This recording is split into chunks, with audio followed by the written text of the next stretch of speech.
नमस्कार, स्वागत है आप सभी का। आप देख रहे हैं एनएमएफ न्यूज। आपके साथ मैं हूं नम्रता चौधरी।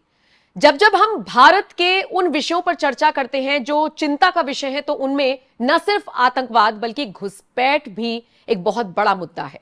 घुसपैठ ही लगातार भारत में घुस रही है, अपनी पैठ बना रही है। अक्सर कहा जाता है कि बांग्लादेश से ये घुसपैठिए आते हैं, कोई कहता है कि झारखंड के रास्ते आते हैं, कोई कहता है बंगाल के रास्ते आते हैं। कोई सवाल उठाता है ममता बनर्जी पर, कोई सवाल उठाता है सोरेन पर, तो कोई सवाल उठाता है गृह मंत्री अमित शाह पर। लेकिन क्या वाकई में सवाल उठाने से काम चल जाएगा? दिन पर दिन कितने घुसपैठिए यहां पर घुस रहे हैं, भारत में आ रही हैं, यहां की सुरक्षा एजेंसियों को चैलेंज कर रही हैं, सरकार को ललकार रही हैं। यह बड़ा विषय है और इसी के साथ हमारे लिए खतरा भी है। एक बहुत फेमस यूट्यूबर है, फेमस क्या, फेमस तो वो हो गया है।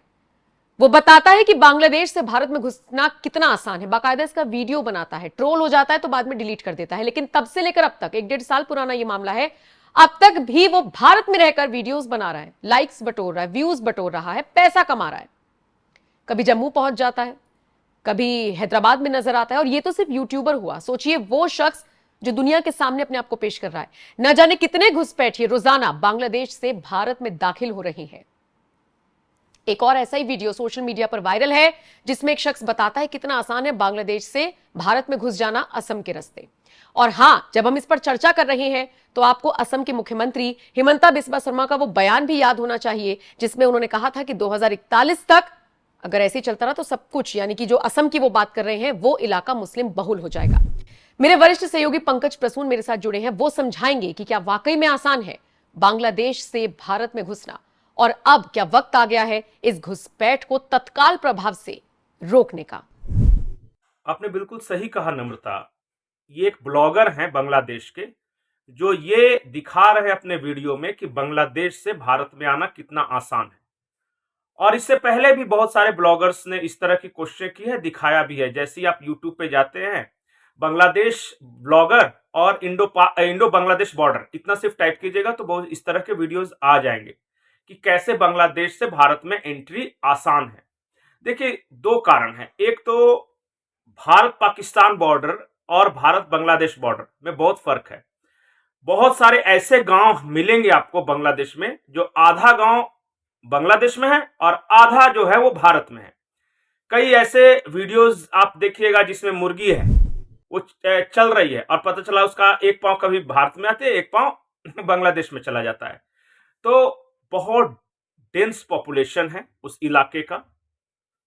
दूसरी बात कि जब बंटवारा हुआ तो जो लकीर खींची गई, वो मैं बार बार बोलता हूं ना कि भारत को में जो आज जो समस्याएं हैं वो अंग्रेजों की दी हुई समस्याएं हैं। बंटवारा ढंग से नहीं किया गया था।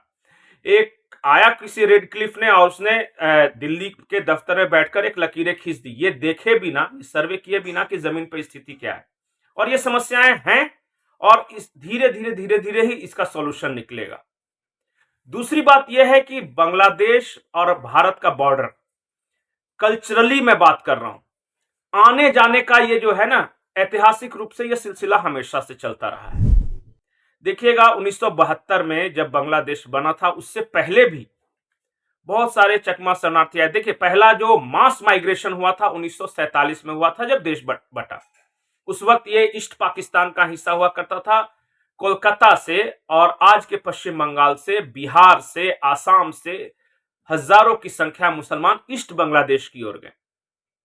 उस वक्त जिस तरह पंजाब से वेस्ट पाकिस्तान की तरफ या आज के पाकिस्तान की तरफ गए थे, इधर के इलाके यहां गए थे। उसके बाद क्या हुआ, रिवर्स माइग्रेशन। जब देश बन गया उन्हें समझ में नहीं आया, धीरे धीरे धीरे धीरे पता चला कि बंगालियों पर, उर्दू बोलने वाले मुसलमानों का अत्याचार बढ़ता रहा, तो फिर वापस आते रहे। लगातार वो सिलसिला चलता रहा। यह सिलसिला 1967 के बाद और तेज हुआ।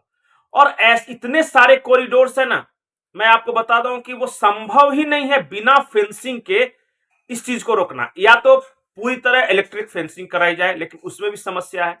बहुत सारी नदियां हैं, ब्रह्मपुत्रा की, गंगा की ट्रिब्यूटरीज नदियां हैं, नाले हैं। आप जमीन पर फेंसिंग कर दीजिएगा, लेकिन उन नदी नालों का क्या किया जाए। बहुत सारे पुराने अंग्रेजों के जमाने के बनाए हुए सुरंग हैं। सुरंग मतलब वो सीमेंटेड है, कोई नाला है। अब पता चला कि नाला निकलता है भारत में और एक दूसरा उसका छोर है बांग्लादेश में। उन सबको बंद कीजिए। सारी ट्रिब्यूटरी जो छोटी छोटी नदियां हैं वहां इंतजाम कीजिए। पूरा इलेक्ट्रिक फेंसिंग कीजिए। इसमें समय लगेगा। अफसोस यह है कि अब तक सरकार ने इस पर बहुत ज्यादा ध्यान नहीं दिया। और बंगाल में, असम में तो मैं नहीं कहूंगा, लेकिन बंगाल में और त्रिपुरा में एक सेंटिमेंट है। सेंटिमेंट यह है, बंगाली बंगाली भाई, ई पार या ऊ पार। मतलब कि ऊ पार मतलब कि जो बांग्लादेश में है वो भी हमारे भाई हैं, वो बंगाली स्पीकिंग लोग हैं, और इस पार भी हम बंगाली स्पीकिंग लोग हैं। तो बंगाली स्पीकिंग जो पॉपुलेशन है, चाहे कहीं का रहने वाला हो, वो आपस में भाई होते हैं। तो इसलिए लोकल बंगालियों को बहुत ज्यादा फर्क नहीं पड़ता कि वो मुसलमान आ रहा है या हिंदू आ रहा है। बहुत सारे, देखिए, ऐसा नहीं है कि सिर्फ वहां से जो आ रहे हैं वो सिर्फ मुसलमान है। वहां मुसलमान की संख्या ज्यादा है, तो इसलिए वो संख्या ज्यादा इधर भी आते हुए भी दिखती है। लेकिन सच्चाई ये है कि बंगाली स्पीकिंग आ रहे हैं, और यहाँ के लोग, आप माफ कीजिएगा, मैं सही बोलता हूं कि आम बंगाली परिवार उनका वेलकम करता है कि आ जाइए, कोई दिक्कत नहीं। उसी तरह इधर के बंगाली बहुत सारे जो हिंदू हैं, जो पश्चिम बंगाल के, आपको बहुत सारे ढाका यूनिवर्सिटी में पढ़ते हुए दिखेंगे। और ये कल्चरल बॉन्डिंग है भाषा के नाम पे। आपको ये जानकर आश्चर्य होगा कि जो बंगाली स्पीकिंग मुसलमान है वो भी दुर्गा पूजा मनाते हैं, और बंगाली स्पीकिंग हिंदी तो मनाते ही हैं। तो फेस्टिवल आपस में मतलब इंटरमिंगल्ड है, लैंग्वेज एक है, खान पान एक है, रहने सहने का तरीका ऑलमोस्ट एक है। ठीक है, मुसलमान बनने के बाद थोड़ी सी तो कट्टरता, थोड़ा सा अरब इनपुट जो होता है, इन्फ्लुएंस, वो आता है। लेकिन सिर्फ उसे अगर अलग कर दिया जाए, तो अगर दाढ़ी हटा दिया जाए और नाम हटा दिया जाए, जो साथ रहेंगे तो आपको पता नहीं चलेगा। लोकल सपोर्ट उनका है। और जो बीएसएफ के लोग जो बॉर्डर पे नौकरी कर रहे हैं, ये एक सच्चाई है कि कहा जाता है कि वो अगर रोकने की कोशिश करेंगे तो दोनों तरफ के गांव वाले लोग उनके खिलाफ हो जाते हैं, बांग्लादेशी गांव भी और ये भी। तो कुछ इलाके हैं जहां पे फेंसिंग हुई है, और बहुत तेज गति से फेंसिंग का काम जारी है, खास करके मोदी सरकार आने के बाद। लेकिन वो अभी कंप्लीट नहीं हुआ है। पहली कोशिश ये है कि फेंसिंग कंप्लीट कर ली जाए। इससे क्या होगा कि बहुत हद तक बहुत सारे इलाकों से इधर उधर लोगों का आना जाना वो बंद हो जाएगा। दूसरी समस्या, जो नदियों की ट्रिब्यूटरीज, नाले वगैरह हुए, उसका भी उपाय किया जाएगा। वहां पे हो सकता है गार्ड, चेक पोस्ट वगैरह लगाए जाएंगे। समय लगेगा, अब तक कुछ हुआ नहीं।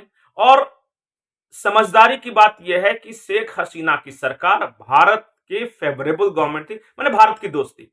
तो इसलिए भारत सरकार ऐसा कुछ नहीं करना चाहती थी जिससे बांग्लादेश की, वहां के लोगों की भावनाएं आहत हो, या फिर बांग्लादेश की सरकार ऐसा कुछ नहीं करना चाहती थी कि भारत में एंटी बांग्लादेश सेंटिमेंट बने।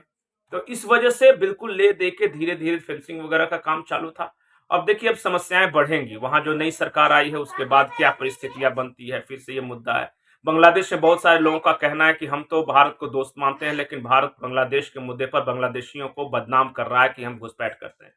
उसी तरह भारत के लोगों का यह कहना है कि बांग्लादेश, शेख हसीना सरकार हमारी दोस्त है, लेकिन बांग्लादेशी घुसपैठिए हमारे यहाँ आते हैं, वो कट्टरपंथी हैं, वो यहाँ लॉ एंड ऑर्डर का सिचुएशन क्रिएट करते हैं, वो हमारे शहरों में झुग्गियां बनाते हैं।